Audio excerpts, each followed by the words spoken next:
Welcome and hello from Alex, with a story from r/Am I the Bad Guy, where a husband underestimates the work involved in caring for their children at home, leading to a battle of the sexes and some disrupted work meeting. Coming up next is a story from Clear Coffee 7140. Am I the bad guy for letting my kids disturb my husband during an important work meeting, after he said he would handle them for a day to prove how easy my job is? I am 31 female and my husband is 36 male. We have 2 boys, a 5-year-old and a 7-year-old. My husband works in an office and he has the option to work a few days a week from home. But he prefers not to because he says it's easier to focus in the office. I run a small business from home. I don't have a lot of daily work, just some emails and planning, maybe 3 hours a day. But the business does make about a third of our household income. But my younger son is home all day and just dealing with him takes a lot of energy. He's really high energy and will probably wreck something if you leave him alone for an hour. And then the older one comes home at 3 and both of them are with me until 8 or 9, which is when my husband usually comes home. A few days ago, I was really tired and I didn't make dinner. When my husband came home, I asked him if we could just order something. He was also tired and we were both short-tempered, so we ended up snapping at each other. He said I should have at least ordered before he got home and he was hungry. I said I forgot and it's not fair that food is always my problem. He said that I am home all day and I even admit I don't have much work to do, so I am basically a stay-at-home mom and should at least take care of dinner. I said he has no idea how much I do every day. And he said he'd handle the kids for an entire day while also working from home just to prove it should be easy for me. I said sure, so he made the arrangements to work from home yesterday. I slept in, and when I woke up he was already frazzled from getting the older one ready for school. He ended up having to cancel a meeting to make breakfast, and was worried about that. Then when he took another meeting later on, the boys went out to play in the yard and got super muddy and left footprints all over the house, which he then had to mop, and I didn't help at all. By this point I did feel sort of guilty because it was definitely harder for him to take care of work at the same time. But all I wanted was an apology. He said he was doing this to show that I do nothing all day, and if he just admitted he was wrong I would have helped out straight away. Later on he had another meeting, and he told the boys not to bother him for an hour. But about 20 minutes in, they got in an argument about something and our younger one went into my husband's room to complain. He was really loud and my husband's video was also on. Then he told the kid to leave him alone, but he was upset and crying and wasn't listening. After a few minutes my husband went back to the meeting and apologized to the other people. When it was finished, he was really angry at me. He said I could see what was happening and I just watched him struggle without helping. I said all you had to say was please help. He said I shouldn't be so petty and prideful. This probably made him look a bit stupid in front of his manager, but it was only a few minutes and I don't think it was the huge deal he made it out to be. This whole fight sounds like a misunderstanding. It seems Opie's husband definitely underestimated the work that goes into taking care of the kids. Offering to help when things got tough shows Opie wasn't trying to be malicious. Communication is key here though. Opie's husband shouldn't have made assumptions about how easy it is to be a stay-at-home parent. Maybe Opie could have explained the challenges of juggling a business with young kids. Honestly, it feels like both sides missed a chance to show empathy. Hopefully they can have a calm conversation, apologize for their parts in the fight, and maybe even figure out a better system for sharing childcare and housework. Coming up next is a story from Particular Anxious 208. Am I the bad guy for skipping my friend's birthday without warning because his girlfriend calls me the typical GBF? Miles and I have known each other since we were 2 because our parents are best friends. Now I would not say Miles is my best friend. He is a good friend and we do hang out on occasion but see each other on all major holidays because of our parents. We are in our early 22nd. The problem started because of a dumb childhood memory. When we were 8, we had a wedding play on school aftercare. I played the bride and Miles the groom. It was a play with horrible songs and uncoordinated kids. Our parents made pictures and videos of that, and we each have one picture on our family picture walls. Miles is dating Lindy. They met 3 years ago and started dating last year. Lindy does not like me. So every time we coincide at a celebration, she makes a comment about me being the typical girl best friend. She one time said that I secretly wanted to sleep with Miles. I have no clue where she got that impression from. Miles and I have different friend groups and schedules. Besides the monthly catch-up over food, we didn't really meet that much. Things got worse when Lindy saw the wedding play picture. The comments just got more. She even started DMing me on Instagram saying she knew what game I was playing. I talked to Miles once about this, and he told me to give her time. So his birthday was on Saturday and I was invited. Lindy wrote me saying something along the lines that she was going to supervise me. This was their first birthday as a couple, and I was not allowed to take up his time. I was honestly just fed up. I tried talking to Miles once more, but he said the same thing. So I just skipped out. When the party started, I wrote a quick "sorry I can't come" and told him my mother was going to bring his present. Now he is upset with me for missing his birthday. Lindy is mad that I made it all about myself, and my parents are upset I missed a family function. Am I the bad guy? This whole birthday thing sounds like a mess. In my opinion, Opie isn't the villain here. Lindy's grudge over a childhood play is bizarre, and her accusations are way out of line. Opie tried to talk to Miles about it, but he didn't take a stand. Plus, being supervised at a party sounds disrespectful and controlling. Skipping the party might not have been ideal, but it's understandable. Maybe Opie could reach out to Miles again, explain how uncomfortable Lindy's behavior makes them feel, and how unwelcome they seem. Honestly, everyone's stuck. Opie deserves respect, Miles needs to defend his friend, and Lindy needs to relax. A calm conversation between Opie and Miles might clear the air. Coming up next is a story from Double Schedule 3160, and if you like the video so far, don't forget to like the video. It only takes a second and helps me out a lot. Am I the bad guy for letting someone skip my bachelorette party and not telling them new details that would have changed their mind?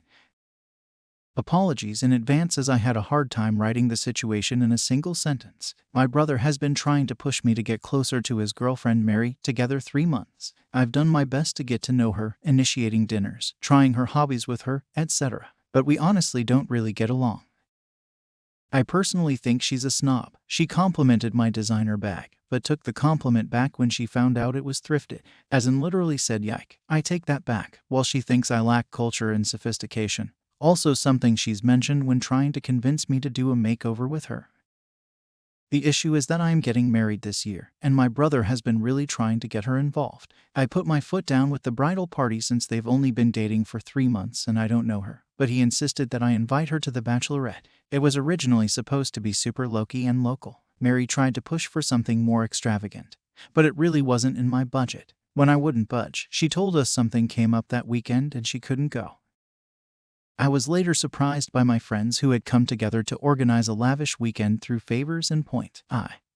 One of my friend's aunts works for a spa, so she was able to get discounted packages. Another used her travel points to book a suite, etc. I was not told about this and was truly and happily surprised. The issue is that Mary found out when we posted pictures and she was pissed. My brother is now saying that I deliberately left her out, but she told me she was busy. Mary said that if she had known what the weekend was like though, she would have rearranged her schedule. I feel conflicted because I suspect that my friends didn't tell Mary on purpose, but they're claiming they made these plans after Mary bowed out and didn't reach back out since she was busy. My brother still says I should have double-checked and made more of an effort to let Mary know my plans. So I figured I'd ask the internet for their thoughts. This bachelorette party drama sounds like a headache. Honestly, Opie isn't the villain here. It seems pretty clear Opie and Mary don't exactly see eye to eye, and a bachelorette party is supposed to be with people you enjoy. Plus, Mary originally said she couldn't make it anyway. Opie wasn't obligated to keep her updated on the new plans, especially if her friends were trying to keep it a surprise. However, a little more communication might have avoided some hurt feelings. Opie's brother might be feeling caught in the middle of this. Maybe Opie could have explained why Mary wasn't included in the bridal party in the first place. And after the surprise was revealed, a casual heads up to Mary that it ended up being more extravagant thanks to her friend's efforts might have gone a long way. All in all, a little more back and forth could have smoothed things over. But Opie shouldn't feel pressured to have someone at their party they're not close to. This is a time to celebrate with good friends, so enjoy the bachelorette bash. Coming up next is a story from Abbyissostupid. Am I the bad guy for not letting my 6'6" brother have the free first-class upgrade the airline gave me on our 12-hour flight? We are at the beginning of my dad's retirement family trip. He is paying for all of us to meet as a family in Hawaii for a week since he is retiring after working at the same company for 42 years. There are 6 of us, but my brother and I live in the same part of the country. I guess it's relevant to say I am 5'1" and my brother is 6'6". I fly all the time for work and have quite a bit of status with the airline for which my dad bought our tickets. This is what happened way earlier today. We were all boarded and ready to go when a flight attendant came up to me and whispered that they had a first-class passenger not show up and they needed the coach seat to accommodate a standby passenger. She said I had by far the most status of anyone on the plane, so they were willing to move me to first class for free. I was like, oh yeah, and I took it in a heartbeat. I told my brother I'd see him in 12 hours and let me know if he wanted any food or drink, and I grabbed my stuff and moved. Needless to say, I had a nice flight.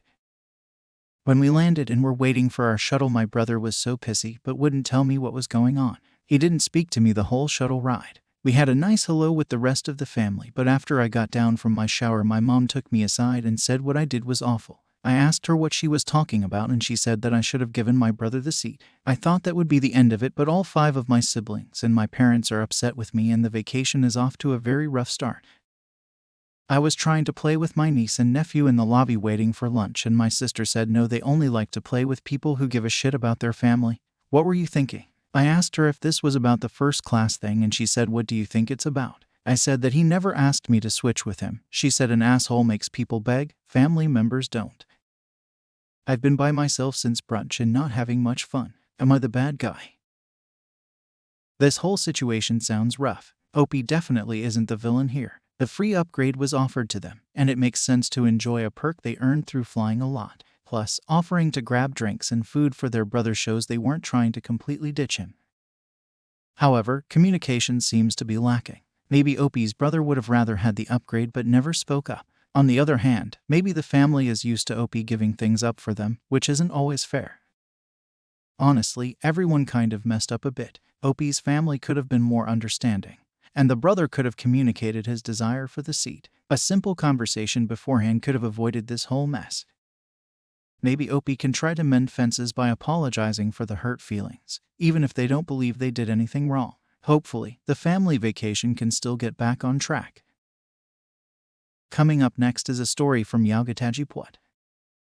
Would I be the bad guy if I back out of helping my sister pay for a car because she went and got a $65K Jeep instead of what we originally agreed on?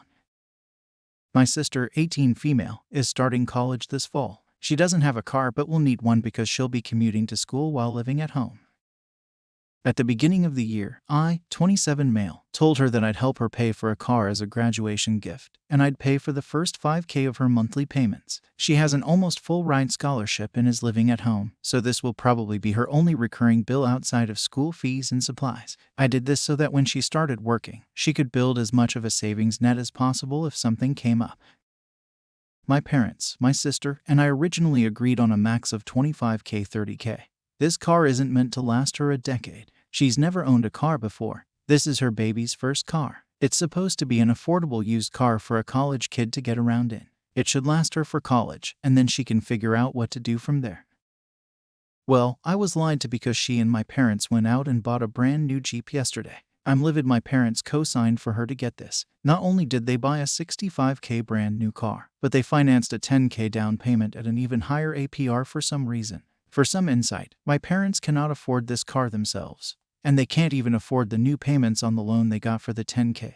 There's a reason I'm the one helping out with the payments on this, not them. My sister does not even have a job yet, which was supposed to be step 1 before we even got her the car. I'm livid. The $5K I had set aside for her won't even last the summer if we put it towards the car and loan payments. The whole reason I did this is now basically moot because she'll have to cover the payments while she's in school. My parents have good credit somehow, but I've zero cash at the end of each month, so I'm pretty sure once my $5K runs dry, the car will be repoed for non-payment in the next year or so. What boils my blood even more is they know I'm livid but don't care. Mom went on a whole hour about how sister's eyes lit up at the sight of the car and you would not have said no either if you were there. We had talked about this for months. My sister and parents both know 100% that she will not be able to afford this car, but they don't care now. I'm considering backing out. I'll tell them to return the car, and we return to the original plan, or else I'll just invest the $5K in a 5-year bond for my sister. I want some opinions on this plan. Wow, this is a sticky situation. On the one hand, it sounds like your sister and parents completely disregarded your wishes and ended up in a financially precarious situation. They clearly went way over the agreed-upon budget, which is frustrating. In my mind, backing out of your original offer seems reasonable. You were upfront about the terms, and they chose to ignore them. However, completely leaving your sister hanging isn't ideal either. Maybe there's a compromise. Perhaps you could offer to contribute your $5,000 towards a more affordable car that fits the original plan. That way, you're still helping her out, but you're not enabling a situation that could lead to financial trouble down the line. Ultimately, it's your decision. No one is the bad guy here necessarily. Everyone involved seems to have acted out of a desire to help. But with some poor execution, the best course of action is likely to have an honest conversation with your family and try to find a solution that works for everyone. That wraps up r/Am I the Bad Guy? If you enjoyed this content, make sure to visit my Spotify channel, link is in the description, so you can listen to the best Reddit story while being outside, and remember to hit that subscribe button.